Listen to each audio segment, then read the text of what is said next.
I like that even count. Do the Wayne's World thing of like 5. Ah, Hey, everybody. Welcome to the September edition of Dinner with the Devs, the QA edition. We are here with our lovely members for our QA team. And if you have any questions, if you are watching this on YouTube and you're in the live chat, please put your questions there. If you are in one of our Discords, whether it's the I Expect You Die Discord or the Until You Fall Discord, and you're in the Dinner with the Devs channel, feel free to put your questions there as well. Our live chat moderator is Adam Kudakuma on Discord, and he is able to get all your questions, to us. So whether you're watching it on YouTube and you're in the live chat or either one of the Discords, we will make sure that we get a chance to see your questions.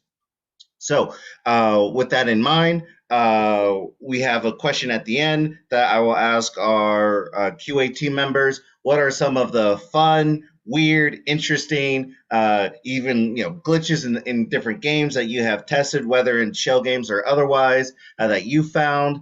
And we have some fun announcements to make at the end, and for the topic as well for October. So with that being said, let's meet our panel. Like I said, they're from our QA team or quality assurance, making sure that our games that we are able to ship are highly polished and they work as well as they are supposed to. So first, let's go with Josh. Hello, I'm Josh Rickelson. I'm an advanced QA specialist at Schell Games. Thank you, Josh. Oh, now, how long have you been at Schell Games, Josh? Sure. So I started on a contract earlier this year in January and converted to full-time in July. So less than a year. Good stuff. I'm thrilled to have you. And Quinn. Hey everybody, my name is Quinn Leary. I am a QA specialist. I started at Schell Games just a little over 2 years ago. So yeah, I'm really happy to be here. Thank you, Quinn. Marc? hey, I'm Marc Bonilla. I'm a QA specialist, and I've been here for about a year and a half now. And Bob.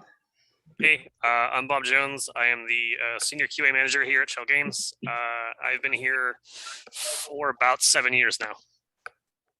Good stuff. And once again, I'm Dwayne, part of the marketing team, marketing manager here. And yeah, I'll say I've been here, 5 years now. So for those behind the scenes, like I said, Adam is our live chat moderator. Mac is our web ops manager, but our tech producer for Dinner with the Devs. And we also have Allie, who's our post-production coordinator. So she'll make sure that all our chapters, all the questions, all the interesting things that happen in the stream are properly tagged, and we'll get some different clips, out of the stream for us to share at later times.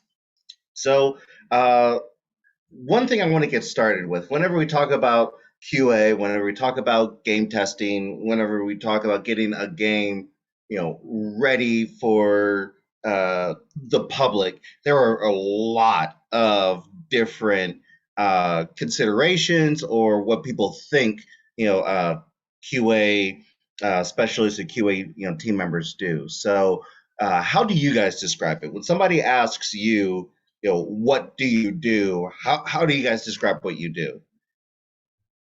And let's start with, again, you guys can, just jump out and answer. But for the first question, let's start with Bob. So yeah, as I was always described, I was told it is the job. I mean, it might sound redundant, but is to assess quality. But that is done through intense interrogation of game systems. That's your primary role is to assess the quality of the products and then document any failures in the software, and then inform the development team of the failures that you're finding. That's how I would describe it. Cool. Anybody else who want to chime in, add to that? And Bob kind of hit the nail on the head. Yeah, it's basically just, hey, make sure that what is being made is what we're setting out to make. Hey, the goal that we're shooting for, we want to actually make sure it meets that goal. There's not a bunch of issues, or hey, we said we wanted this feature and it's kind of it's not really quite meeting the quality that we wanted to. But yeah. It's making sure things are good. Cool. So, do you guys think if somebody just called you game testers, would that be accurate, or is there more to it than that?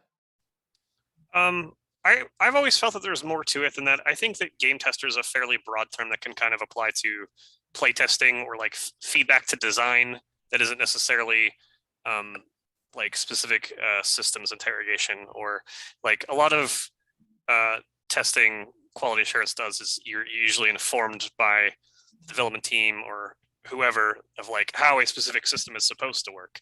I think game testing kind of more broadly applies to it can certainly fit in quality assurance, but it also is like there's lots of the press that gets to play a game before release kind of functions under game testing, but also play testers that just test a game to make sure that like it's fun also function as a game. So I feel like game testing is a more broad term, but quality assurance is a more specialized term. Yeah, and I think.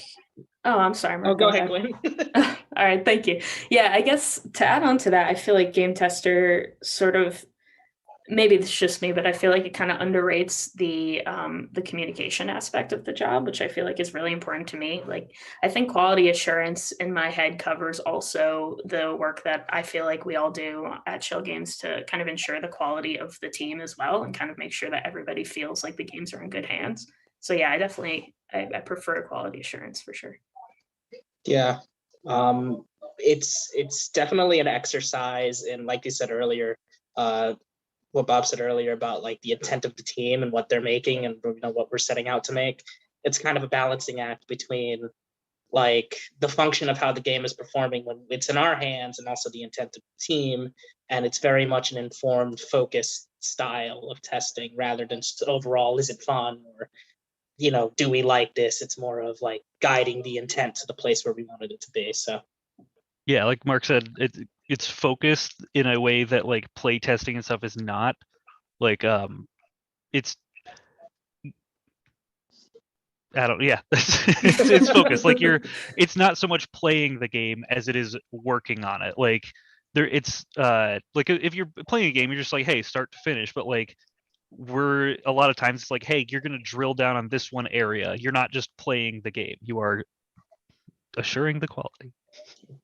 Yeah, and to add on to that, I find that people have misconceptions about QA where when I tell people what I do, I think they assume that like I'm playing the game and saying this isn't fun and like that's what I do. But I think, I think the broader definition kind of lends itself to people asking questions about like the specifics rather than people just saying like, oh, so you play games and say they're not fun or whatever, Yeah, no, I would totally agree that whenever people, we get a lot of emails and inquiries. It's like, how can I test your games? How can I play your games? And it's like, well, what exactly are you asking, right? Because if you're thinking that QA is playing the games to Quinn's point that saying that it's fun or not fun, or it's like, hey, this is broken because it's not fun. There's a lot more intel that you guys do that we really do appreciate. We have a good question off the bat. Baby Cryptid, that's good. That's a good one. Says or asks, what's the most frustrating thing you've had to deal with in QA testing? And anybody who has an answer can start. And again, with this topic and with you guys being on board, it can be some type of Schell Games product or thing that you've experienced, or just in your career. And we're gonna drill down a little bit more in your career after this question. So, what's the most frustrating thing you've had to deal with in QA testing? I find anything that kind of just prevents me from like doing my job like efficiently is the most frustrating thing. Like there are often times that we're working with very like super cutting edge hardware that just isn't ready, you know what I mean? And it just makes the process of like finding and documenting bugs very challenging, because it's like not only do you have to get the thing set up, but it's also like, well, like, is this a bug in the hardware that isn't ready for the market yet, or is this an actual bug in the software? I find that to be super frustrating, just because like the actual I don't want to downplay the skill involved in quality assurance, but like it is a relatively easy thing to do, all things considered. But like when that something gets in the way of that, it's just like, it's beyond your control. It's very frustrating. I would also say that things that I find the most frustrating are like when there are things beyond your control in terms of like deadlines, or when you're working on something that is like like isn't quite up to like par, but like there's just things beyond your control that like we're marching towards this deadline, we have to hit it, and it's like things are gonna have to get cut, things are gonna have to slip. Those things are very frustrating because it's just like it directly kind of is against the whole point of your job, is to assess the quality of it. And there's just like nothing you can do about it other than document it, but it's frustrating to like be on that ride. Yeah, and the best you can do in those situations is beat your drum and let everybody know that Yep. This is gonna happen. Like this is how it's gonna turn out. But like at the end of the day, you put out the best product that you can, And I think at Schell Games we strive to do that every time. So I think tacking onto that, like just on terms of the process, I think the most challenging thing for me to learn, and I've learned this lesson the hard way a few times, is that like sometimes they're really difficult to reproduce bugs, meaning I only see it once in a playthrough. And if I only see it once, but it's kind of a major bug, if I haven't been screen recording, like I'm in trouble basically, and I need to go through a very in-depth investigation process. So in the beginning of my job, that was the most frustrating thing of being like, okay, I just missed that. What was I doing right before that happened? And so now I'm always screen recording. I don't care if it drains the device's battery. Like I am screen recording every time. Yeah, that's definitely a thing that is not. It's not the most frustrating thing, but the most frequently frustrating thing is when someone outside of QA has a bug for you to try to find, and they're like, "Oh yeah, I did this," and then the whole thing broke, and you're like, "Well, what'd you do?" And they're like, "I don't know." And so you have to go based on that, or like, yeah, there was this is years ago, I was on a project and someone from like external QA, like there's multiple layers of QA, like us, then like maybe a first party like a Sony or Microsoft or something. Someone from one of their QA said, "Oh, I crashed into this boat and the entire game crashed, so we're failing your submission." And so we had people just for like a full day just trying to run into this boat in game just over and over, just because that's all the information we had. So +1 to all those things. Those are all very important things to call out. Yeah, for sure. So thank you for the question. That was a really good question. Let's see. We're getting a lot of. Thank you guys for putting these questions in. These are great. But before we get to them, let's continue to lay the foundation with all of you. So how did you guys, one, get into QA and then find your way to Schell Games? And let's start with Marc with this one. Oh boy, nice. I'm a COVID hire, which means I came out of college with diploma.pdf. The world was going upside down, and I needed to get a job because I just graduated college. And I went to college for game dev. That's a thing, and it's great. And it was challenging. It was tough, but it was worth it because it's always what I wanted to do since I was a little kid. And I applied everywhere, every which way, throughout applications. And during college, I found that like I entered as design, but then I ended up really leaning into QA processes. I really liked figuring out like hard to reproduce stuff. That's sort of a touchstone for me. One of the things that I really enjoy about the job. And it's also like being able to deal with many different projects and put my hands on them, so to speak, is like really fun for me. And so I really leaned into that, and I applied everywhere, and Schell was the first place that called back, and I ended up really, I hit it off with Mike, one of our HR guys, and I really liked the atmosphere, the people, the projects that were being worked on, and then I was like, this is the place. So. Good stuff. Next, how about Josh? Josh, were you a COVID hire as well? I was a COVID hire. So yeah, I've had a weird journey through the games industry. So my first job, it was with some people that I graduated college with. I went to college for game design at a college that just closed a few months ago. But they had formed a game development studio, and they were contracted out to do QA for the New York Power Authority. So I tested like displays for like field trips essentially at the Niagara Falls. So it's just a bunch of mini games and like signing in with these like NFC tags and stuff like that. And then that was only a temporary job. And then I had bounced odd jobs here and there with like insurance and stuff like that. Don't sell insurance. It's not a fun job. But then I wound up moving to the Albany area, getting a job at Vicarious Visions in their QA department. Worked there for a couple contracts, and then wound up moving to Pittsburgh during the pandemic with my partner, who was going to grad school down here. And when we were looking at schools for her, we were like, hey, what studios are in each area? So we kind of ruled out like, okay, Pittsburgh is like a good one. It's got like some game dev stuff there. And I had a recruiter friend from back then who had mentioned Schell was a really cool place to work. So I applied and eventually heard back. Like Marc said, yeah, really liked the team even before I started working here. Talking with like Mike and Nathan, and even talking with Bob, like in interviews and stuff. And yeah, then wound up here. Very cool. Very cool. Bob, I'm going to leave you last. So go ahead, Quinn. Sure, yeah. So when I was in college, I went to school for computer art and animation, but I was really interested in game development. So when I was in college, I sort of just made games, and my professors were like, okay, you make games, that's cool. And so I just did that. And yeah, I was interested in game development. I had my sights set on Schell because I wanted to move to Pittsburgh, and I was like, wow, this Schell games looks really cool. So I kind of focused in and sent in a few applications. And then when the QA job popped up, I was like, oh, QA, I've heard about that. That seems cool. And when I was thinking about it, I was realizing like when I had created my own bugs and my own games, I did get like a dopamine hit from fixing them. So I was like, man, maybe this will be cool for me. Maybe I'll like this. So I sent an application, and everything kind of panned out well for me. So yeah, that was sort of my introduction to QA, my first job out of college. So yeah. Very cool. All right, Bob, how about you?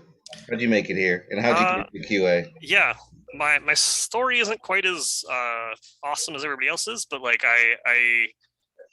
I've always liked video games. I've been a big video game nerd my whole life. I love to like sit and play games. I like fighting games a lot. I like to sit in training mode and stuff like that. So I'm not stranger to like playing fighting game or playing games in general, and just kind of like grinding things out over and over and over. And speaking of grinding, like the job was first suggested to me.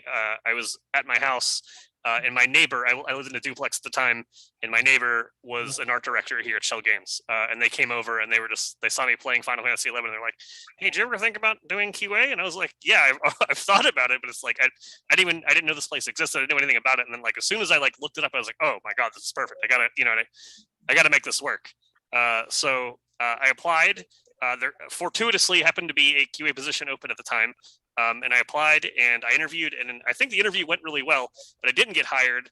And it bummed me out for like a really long time. And then another position opened up, and then I applied to that, and then I got hired then. So I was, that's really the process of me getting here. But it was long, and I had to talk to a lot of people and make a lot of emails, and I'm sure they were sick of me, but I found my way here.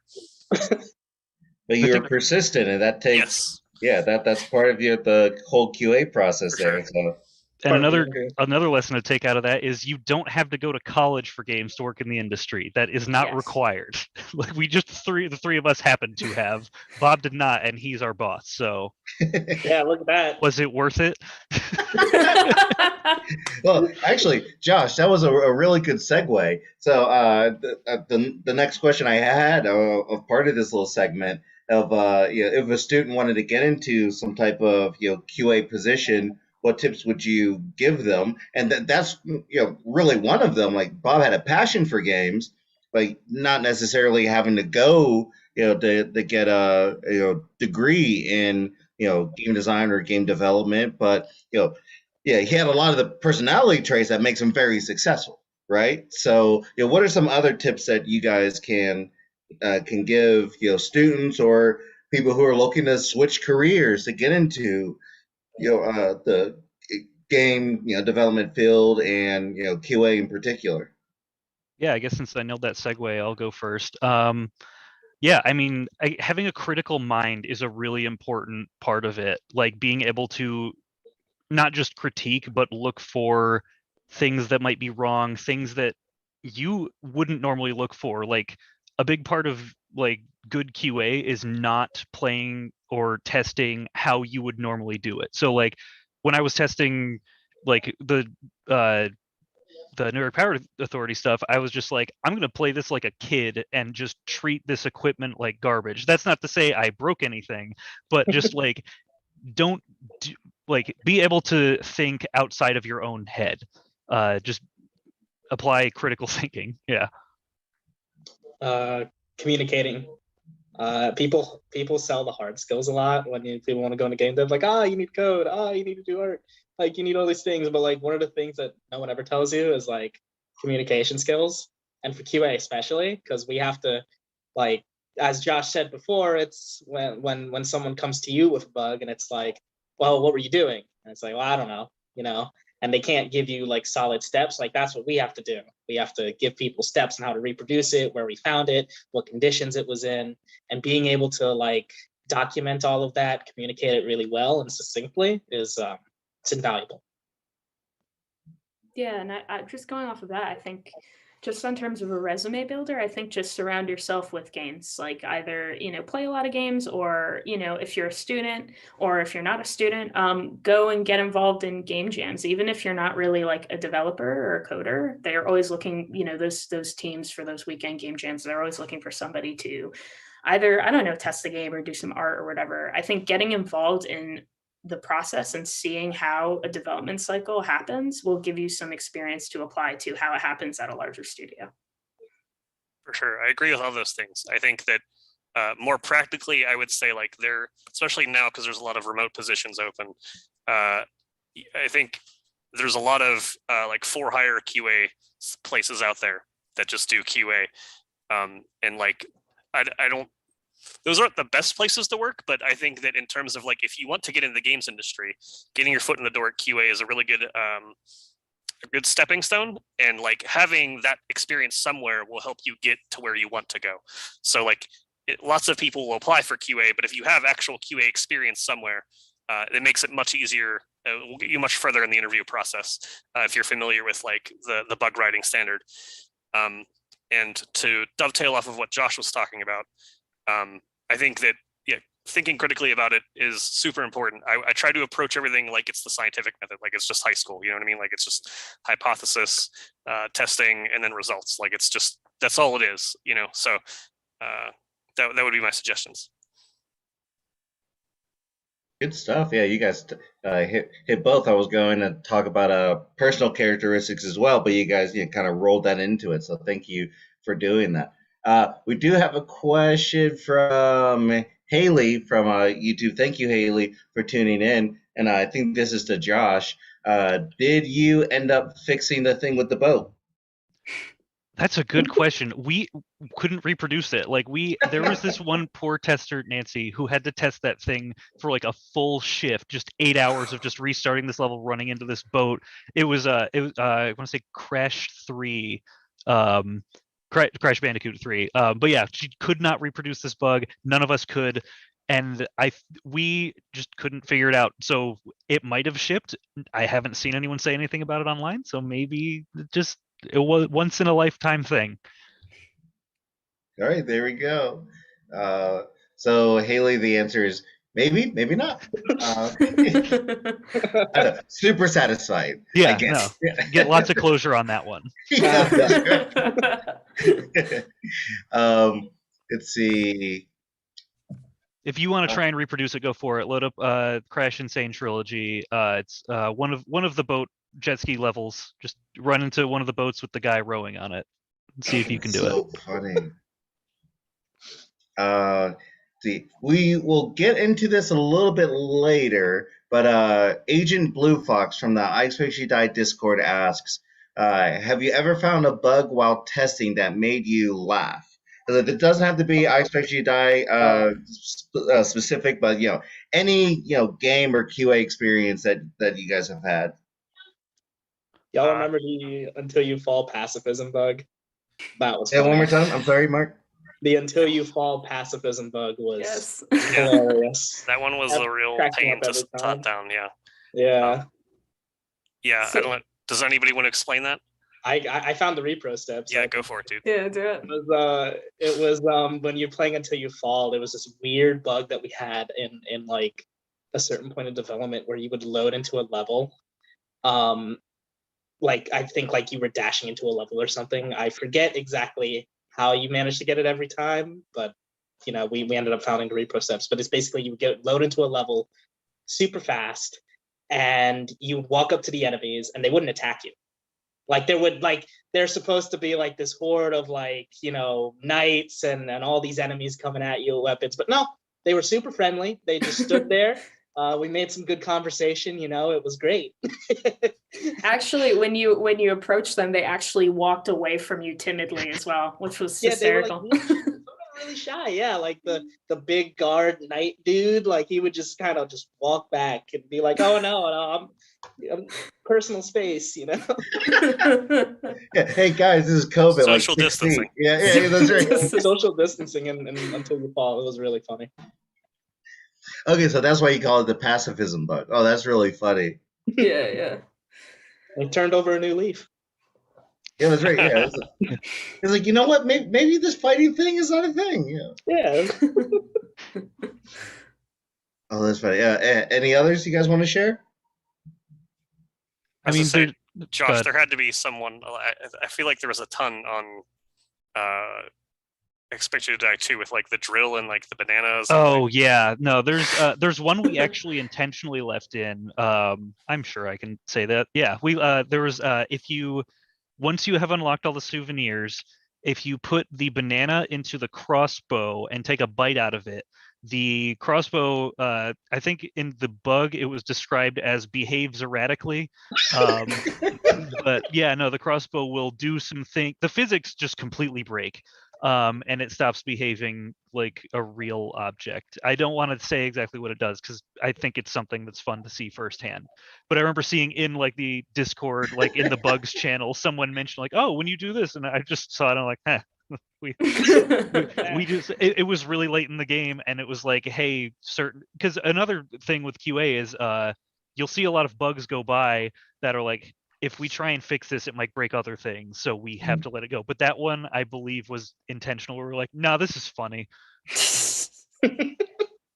Yeah, so you find all the souvenirs, banana and a crossbow, and it behaves. You put the banana on the crossbow, and then bite the banana. it. Yeah, bite the banana while it is like mounted on the crossbow. Very specific thing to do, but right. That's a normal way to eat bananas. I don't know what you're talking about. Yeah, eat it right off the crossbow. Right like off in the nature. I love how it's described. Behaves erratically. Yeah, erratically. You want your bug to sound professional. You don't want it to, like it's being crazy. Yeah. I always like to say spins wildly, or shakes wildly. It's a favorite. Oh, good stuff. Any others? Oh man, we can do one more experience. I guess so. When the last project I was on, when I was at VV, there was a zombie enemy that had a custom like walking animation. It walked towards you like with its arms out like a zombie, but it was an enemy that had like a fast modifier, so it would play way fast. The animation would play faster, but it wouldn't actually move faster. So it would run like in Scooby-Doo. It was how I described it. Like I think I might have just used that in the bug. It was like the zombie runs like it's in Scooby-Doo. So it's like its legs are moving in place and it's only moving like this. Like, yeah. Oh, that's awesome. I've only had the sound effect of what the.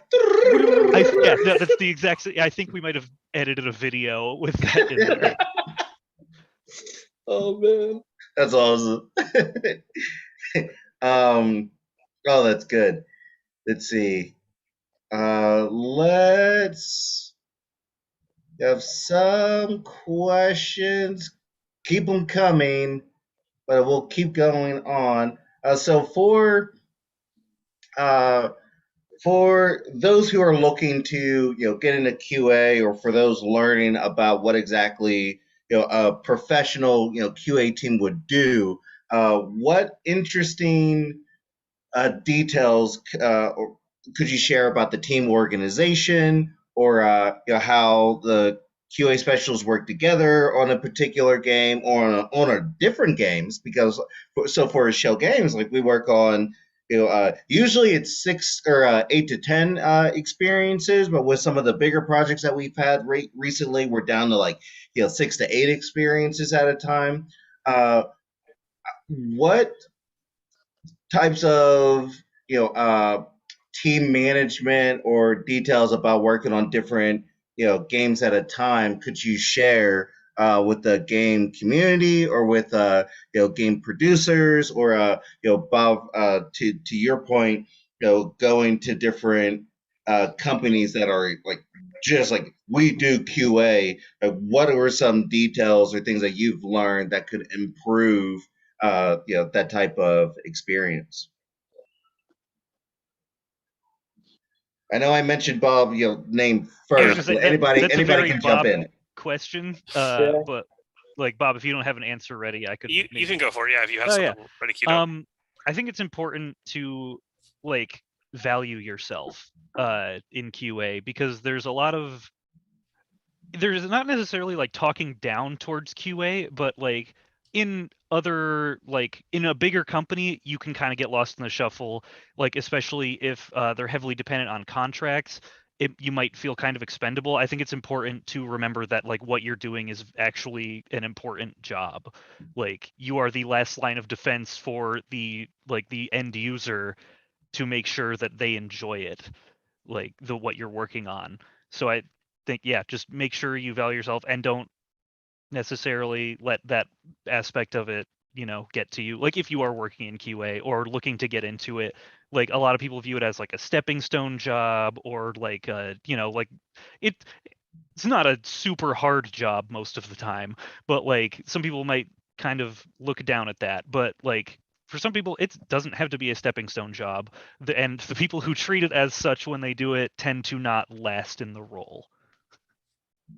I think it's very important, like to emphasize of how important the role actually ends up being, because we in QA know, like even now, like if you've been in QA for like we have been, like, you see commercials for games or trailers for games, and you're just wondering, how much behind the scenes stuff do they have to do to actually make it look like that, and not just bug out when they're like filming their trailer, for example.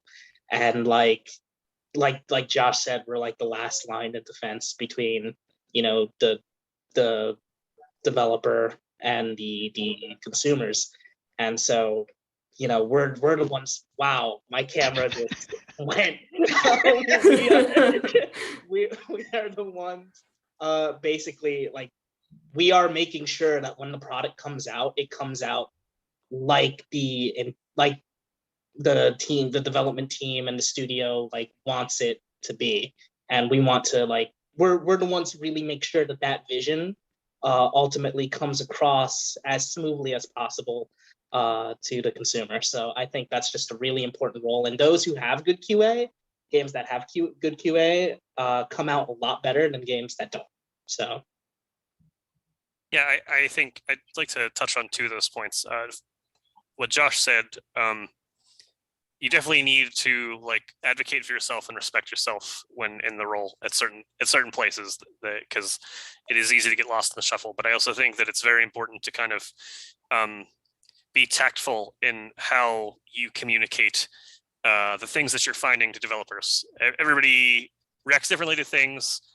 You can't just be like, hey, this is super broken, dude. Like, you guys did a bad job. You know what I mean? Like, there's a way to effectively communicate. Maybe that's something it isn't working as well as it should. And I think that being able to kind of build that rapport with the development team goes like a super long way in terms of like building trust, in terms of like working on projects together. And then to what Marc was talking about, I think that a good skill to have, or a detail that I think maybe people don't think about, is that like QA should always really kind of be advocating for the guest or advocating for the consumer in their role. Like we are doing systems interrogation, but like ultimately, like it has to work the way a normal person is going to play the game. So when you're finding a bug or when you are logging a bug, it's kind of very important to advocate for what impact this has on the experience. You know what I mean? Like everything is a certain way, but can this be avoided? Or is this totally blocking progress? Or does this feel extra worse because it erases your progress or something? And like this game doesn't have a way to easily recover, or like everything is based around progress or something. It's always good to communicate the level of impact that what you're finding has on the player, not just like the severity of the bug itself. Good stuff. Quinn, anything else to add? No, I mean, I think I agree with all those answers. I think to bridge what folks were saying, I think in order to kind of to best value yourself, I think it is important to remember. I think especially in conversations I see online, because I'm always kind of interested in seeing what people say about QA on Twitter and stuff, and what people are talking about when new games come out and they have bugs. I'm always interested to see the conversation around QA, because whenever a new game comes out and there are a lot of bugs, I feel like there's actually a lot of conversation around QA from fans of the game and stuff. And I always think that's very interesting. And I feel like it's easy to kind of fall into that idea, or with the public or with people who are in QA, I guess, it's easy to fall into this idea that QA, people in QA are kind of just machines that find bugs. And I think for people who are in QA and for studios, I think the best way to kind of break that down is to bridge that gap of communication between developers and QA. And for people in QA, just to remember that you have a very human role, if that makes sense. Like you're an advocate for the user, and you're also, communication is greatly important when you're talking to developers. So just remembering that, even if people see it as a robotic position, like you're probably in the most human facing position, because you're kind of you're thinking of the user's mindset, and you're relaying that to people who are developers. So I think that's important. Good stuff. And well, with that in mind, let's see, Beaver Lego Productions from YouTube has two different questions, but I'll read everything. So it says, full question: how long until I Expect You Die 2 comes out and you guys are putting in crunch time into the game, or is everything going to plan?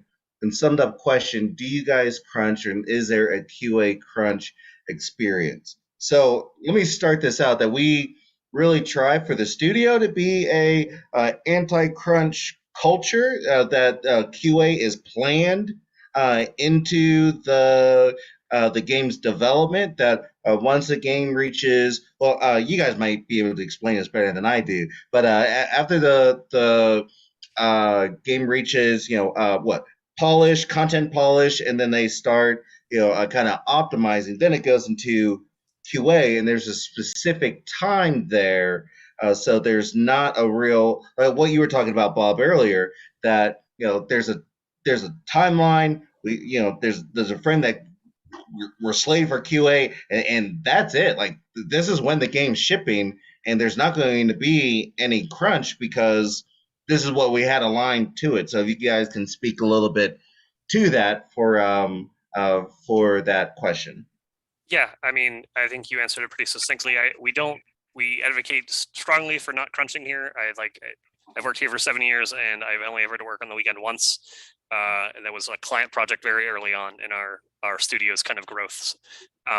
But ever since then, I've only ever stayed late of my own volition, because I felt like it would help me the next day. I felt like I really wanted to get something done, but I've never been asked to crunch. I've never been asked to stay late. I've never been asked to work on the weekends, other than that one time. So it's not something that happens here almost ever. Yeah, I can back that up. I think the only time I've ever, it can't even be considered crunch, but yeah, just staying an hour late, and then the next morning you're encouraged to come in an hour later, so you can you can make up and make it even and everything. So I think at Schell Games, we, at least from my perspective, I think we focus a lot on self-care for the employees. I think there's often this idea of, don't push yourself too hard, take your sick days, take your vacation days. So yeah, I find that, especially compared to what I've heard from other people's experiences, I find that Schell Games is pretty progressive in that area.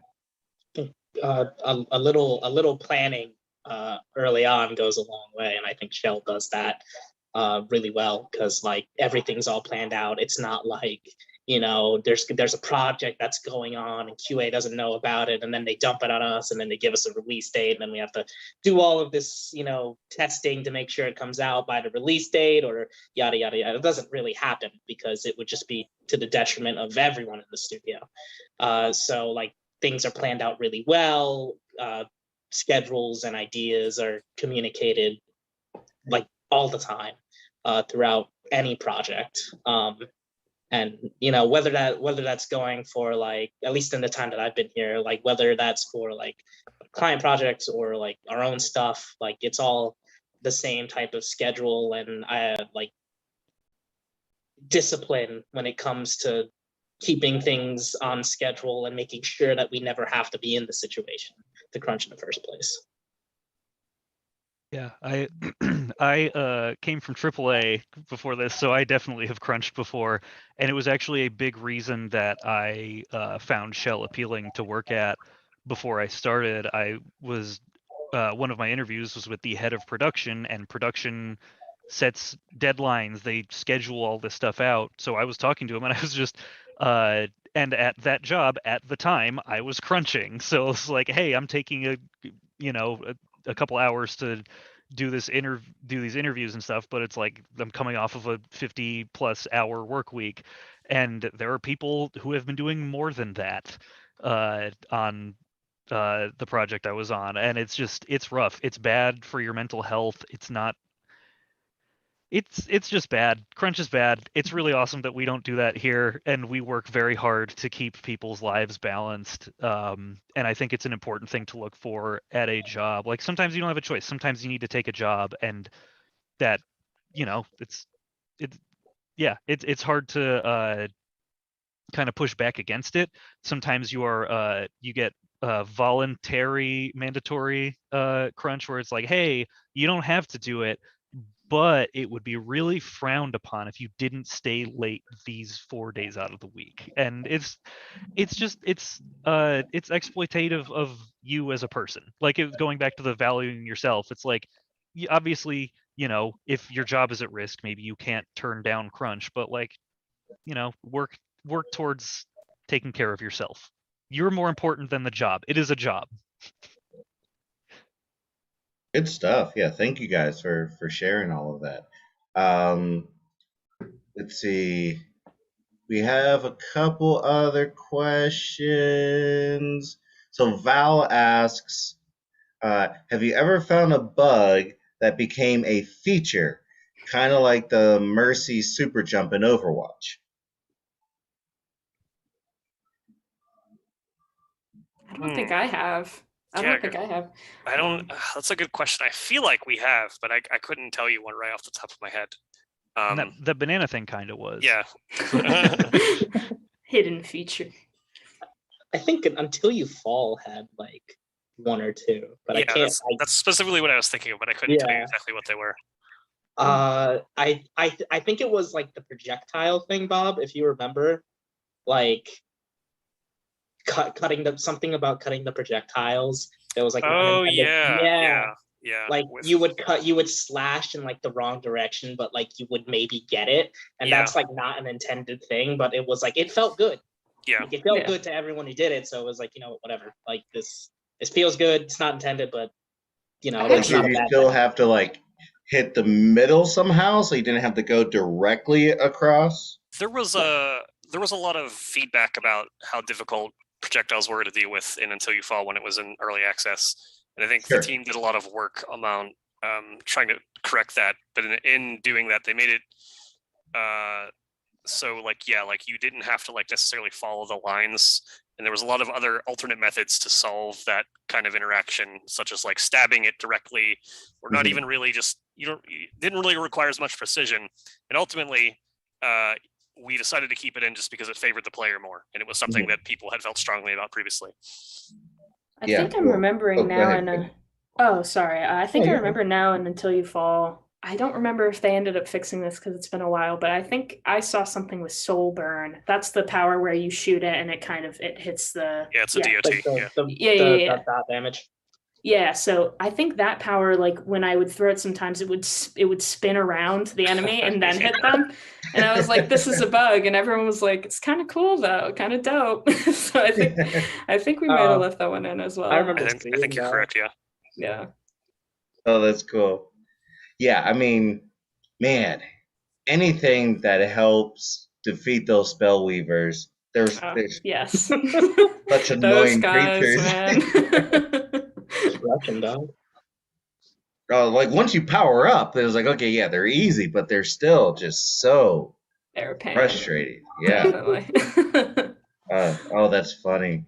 Let's see, what else do we have here? So I kind of want to talk about how Schell Games has a little bit of everything, but one thing that we've been emphasizing has been virtual reality. And I know a lot of you have worked on a lot of different things, so I kind of want to get your perspectives on how QAing for VR games versus other platforms, what those differences are. Because I'm sure that is very new to our audience members about playing mobile or playing PC or playing console. VR is still a niche audience. It's growing because of things like the Quest 2, the Pico, other those standalone kind of headsets. And But, really great games like I Expect You to Die Too. Yeah, and games like I Expect You to Die now. Too. Just growing that audience just because the game is awesome. But what differences do you guys see in trying to assess the quality of the VR games versus other experiences? It's so much different. Like I can't stress that enough. Like I could talk to you probably for an hour just about that alone. I think all QA has this period where there is a ramp up where you're not finding a lot of bugs at the beginning because you're trying to learn how to play the game, and then you hit a point where it's like, all right, I know how to play the game, I know where all the bugs are at, like, and it's just like you understand the game systems more better, and so you have a better idea of how to break them. And I think that ramp up period and that like kind of voila moment takes way longer in VR because there's a whole physical aspect to it. And I think that physical aspect plays, like, speaking anecdotally, like with Until You Fall, like I played that game a certain way for a long time, like, and then when we released it, I was very surprised to see how other people interact with the game, because like, if you play a fighting game, light punch is always going to be light punch no matter how many times you hit it. But like in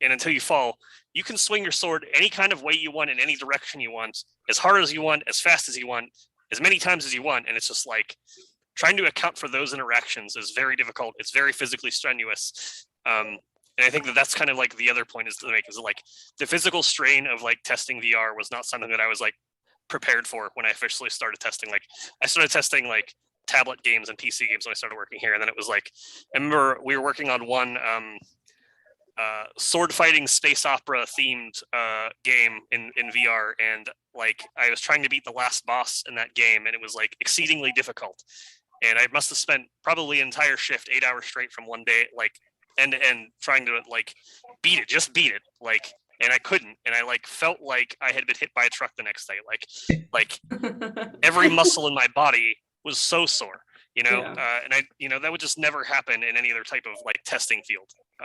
So those are things to kind of consider, is that it takes a lot more time than just like a normal test period that would for anything else. And trying to account for player interactions is very difficult, and it's physically strenuous. Yeah, not just sore muscles, but I find that especially when I was working in the office, but too now when I'm working from home, and especially when I was on Until You Fall, it's like you need to get used to the idea that there is a real world that you're still in, and like there are people around you, and there's desks and hard objects. Because I'm shocked I never broke a bone or like sprained myself, because I've hit my hand down on desks very hard many times in Until You Fall. So that too. Man. Yeah. And it's always my right hand like re-hitting this is I've heard Marc hit his desk like 3 times this week, so like and those monsters ain't gonna kill themselves. No, Listen, yeah, definitely. I think there are like 2 main aspects, or like 3 really, that really differentiate it. And like, as they already covered the physicality part, it's so different and everything. I think compatibility is also really can be really strange, because like there are so many different VR headsets out there, and you have to account for all of them, or most of them, basically, different platforms. And so headset brain is a real thing. After you jump through like 5 different headsets in a day, you develop a lot of empathy with some, scrambled eggs by the time you leave for the day. And then I also think just I had a thought and then it left me. So there you go. Compatibility. I'll take care of it. Marc's next thought was about how the actual QA processes are different when you're testing in VR, because normally if you're testing a game on a console or PC, you usually have like 1 or 2 monitors. You can just alt tab or like look at the other monitor if you want to write in a bug. But for VR, like there's different, some of them don't have video capture, so it's really hard. You have to be much more clear in your bug descriptions and everything, because you don't have actual video evidence of what happened. Or say like if you just like, oh, I need to really quick write this up, there's the whole process of taking the headset on or off and putting it on, which doesn't sound like a lot, but when you're doing it dozens of times a day, it can definitely feel like it's slowing you down. It can feel like a bit of an impediment. Or say if there's even more, like you've got like a controller that's strapped to your hand or something. But like, yeah, there's definitely, it even just feels different. Oh, yeah. Yeah, that you get very creative when you don't have like video capture. Even in some cases, it's like even hard to take a screenshot inside the headset with some headsets. So like, you develop some tricks to get those screenshots or video. Oh, I've stuck a phone in between my face and the VR headset to record a video of a bug before. So that's great. I think the weirdest one is with the index. I put my finger on the sensor so it wouldn't give me the tab out, put on your headset thing, and then I would use my other hand to get snipping tool out to snip my screen while keeping VR in VR mode. And then like, I wish I just had a third hand, basically, at that point. Basically, right. So with that, Daniel from YouTube asks, for those that do the testing with VR, how long are you able to consistently play before needing a break, since it's dizzying? So I think he says since it's dizzying because it might be, 1, the platform, and 2, the type of games that they're playing. But how long do you guys typically do you guys take breaks in playing the different VR experiences? Do you how do you schedule yourselves in playing a VR experience? Yeah, I encourage our team to take as many breaks as possible. Like it's not something that you have to kind of think about how QA works with VR. Is that like a normal VR consumer isn't going to like play a game for this long? You know what I mean? Like anybody can kind of sit down and play a console game for 8 hours straight, but it's pretty difficult to do that in VR. Like I'm sure somebody can. I'm sure somebody's gonna prove me wrong, but it's not something that is like the normal play pattern for VR. But like that's still like that doesn't stop the wheel from turning for QA. You know what I mean? You still have to kind of like work on the game all 8 hours. But I definitely try to encourage everybody to take breaks. But like I've never been able to get probably more than like 35-40 minutes in a headset. Like, and it will definitely vary by the project. Like there was like what Marc was saying about puppeting the headset. There was a particular theme park VR head thing we were working on, and like it just made me ill, like within like 30 seconds of it being on my face. So like I had to puppet the entire project like this, like hold the headset in one hand, use my thumb to cover the sensor, and like steer it with a controller, like it just because like I couldn't handle it. So there will be projects that are like, that are more I'm also very sensitive to like motion sickness in general. So maybe people that are less sensitive to motion sickness have an easier time than I do. But yeah, that's about how long I can do it. But you're always going to like have to play it more than people will, and that's kind of like part of the challenge. Yeah, I think a nice thing about like testing and I Expect You to Die is it's a seated experience, so you don't have to deal with that dizziness or motion sickness as much. There's definitely parts of the levels that move, and there was one time where I was just trying to test like the actual streaming of content, and so I was just shaking my head around a lot, and I basically just it was towards the end of the day, but I had to take the rest of the day off. But being in VR, I was like, I just did that for way too long, and I literally just way faster than this. I'm trying to make my headset not come off right now, but yeah, just like you have to test for that because someone's gonna do that. Yeah. Like you have to try that, and I think another way that helps with testing methodology is try and find as many bugs as you can. Make sure you're writing them down or something, but like you're capturing a bunch of videos and then take the headset off and just write a bunch of bugs in bulk. I agree with that.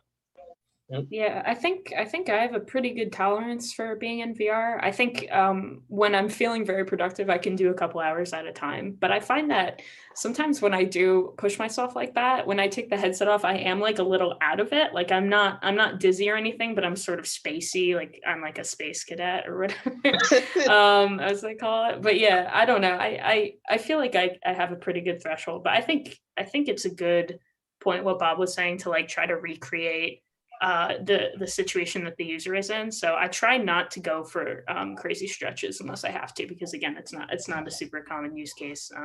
More common of a use case is to take the headset off and leave it there for a while, because that's what a lot of people do. They'll go and have dinner or whatever and then come back. Yeah.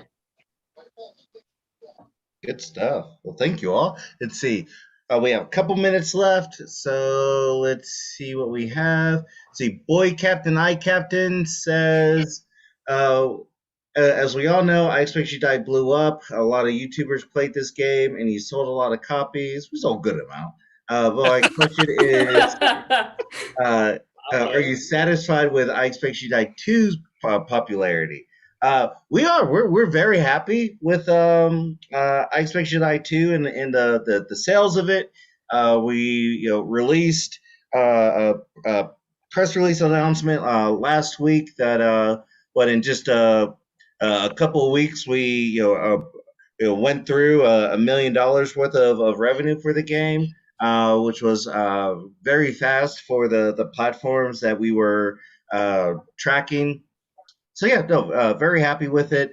We're thrilled for the VR market continuing to grow, and not just finding I Expect You to Die 2, but also finding I Expect You to Die 1 as well. So finding the whole series. So we're very happy with how that's been going, and how to the testament of the QA team and the development team, we always get comments of how polished the game is, of how how comfortable the game is. So it's not just the development team's work, but it's also the QA team making sure that the vision of the development team is actually what the game players experience. So thank you both for making sure that's been successful.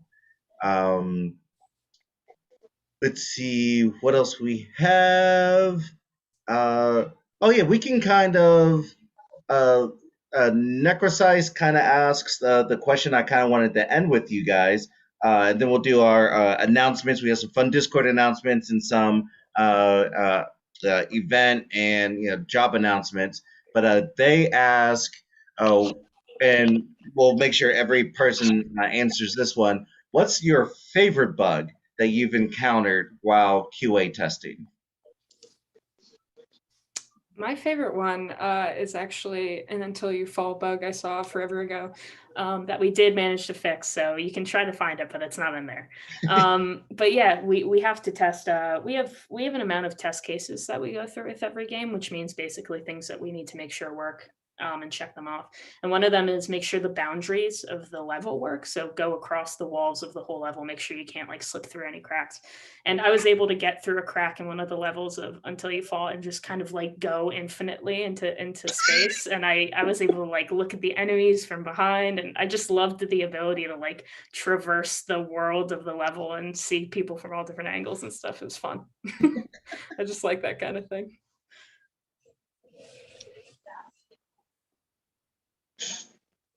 Who's next? Go for it. Go for it, Josh. You spoke first. Yeah. That it's a tough question. Like It is. there's definitely ones where I'm like, oh, this was a funny bug, and then there's ones where I was like, there was a bug with some of the cheese in I Expect You to Die Too, and so I just intentionally made my so for when you're writing a bug, you write like the reproduction steps, and so it was like launch game, enter this level, this kind of thing, and one of the steps I got to write cut the cheese as a step to the bug, which I was just like really proud of. Oh man. Go ahead, Mark. Oh, sorry, Bob. Go ahead. You were speaking. Go ahead, Bob. I say one that comes to mind that like it was one of these things that like I was just like, I wonder if this can work, and then it worked, and then I was like, oh damn, that was awesome. And it's in like the end of the tutorial and Until You Fall. If you like enter that area like on low health, you can be like, how the Aether Horror works is that there's like a box that you have to step in to get it to summon to come down and like end the tutorial.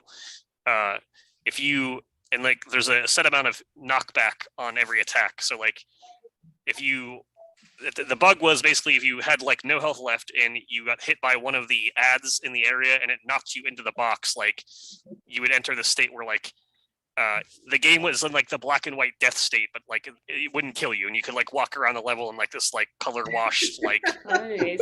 area, and it was just like it was just something that like I was like, I'm curious if this works, and then it like the whole just what I was talking about earlier with the scientific method, and it just like executed the test, it worked.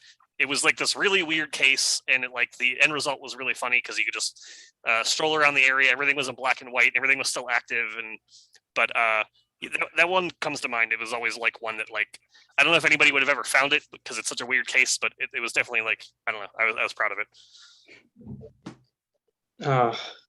I think funniest bug for me was pacifism, but I think one of the most satisfying ones to get was I think it was like right towards the end. There was a bug where you could pick up an augment and Until You Fall at the end of the level, and if you tossed it out of your hand and then caught it right before it like shrank away, you could actually catch it and the model would still disappear and you would be holding an invisible augment in your hand. And the timing for that bug was like frame perfect. Like you had to do it right as it was about to disappear. And I must have spent like 5 hours getting that time right, like alone. And it was so satisfying when I managed to get it consistently. I'd be like, hey, watch this. You know, and catch it. And it was dopamine hit when you get those replay steps. I was very impressed. I had worked on the game for almost a year by that point, and I was never able to kind of like get that timing down. And Marc did it like in a fairly short amount of time. He's got those zoomer reflexes. Yeah. Yeah. Guys, thank you so much for this QA edition of Dinner with the Devs. That was fantastic. Everybody, thank you so much for tuning in. We do have some announcements. So first, if you haven't already, make sure you like the video, subscribe to our channel, enable your notifications. We're going to be adding a lot of content in the next couple of months. I'm very excited what's going on in the studio, and you should be too. So make sure that you are able to be notified whenever these things hit our channel.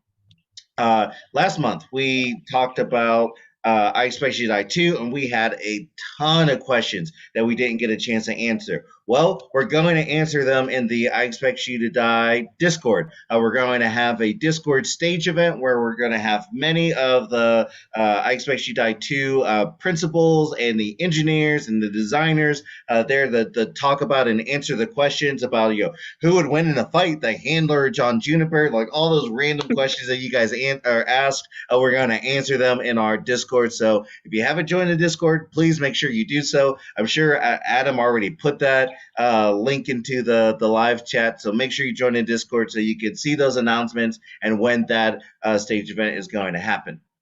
Also, at Augmented World Expo, AWE, in November, our CEO, Jesse, is going to be talking with a guy from Holoride, the CEO, Niels, about a VR experience in a car that we've been working with them on. We've done a couple experiences with them already. The experience they'll be talking about is called Cloudbreaker.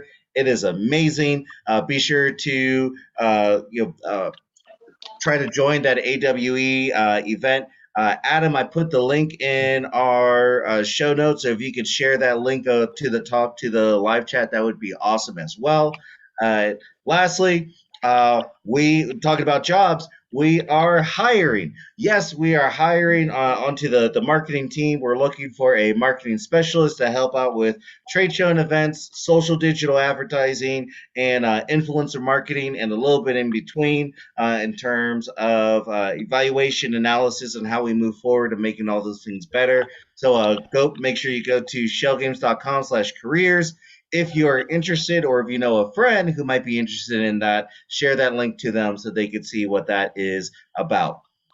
Next month, we are going to talk about positive culture in game studios. Our QA team really talked about that for a couple minutes, about how self-care is very important for team organization, for team productivity. We're going to talk in a much deeper notion about that. So please tune in next month, October. I think it's the 27th. About positive game culture positive culture in game studios and how we are able to foster that at Schell Games. Thank you, Quinn, Josh, Marc, Bob, Mac, Adam, Ali, Joe, everybody, for making sure that this happens. We will see you next month. Bye-bye. Thanks, everyone. Take care. Bye. Everybody. See ya. Catch you later.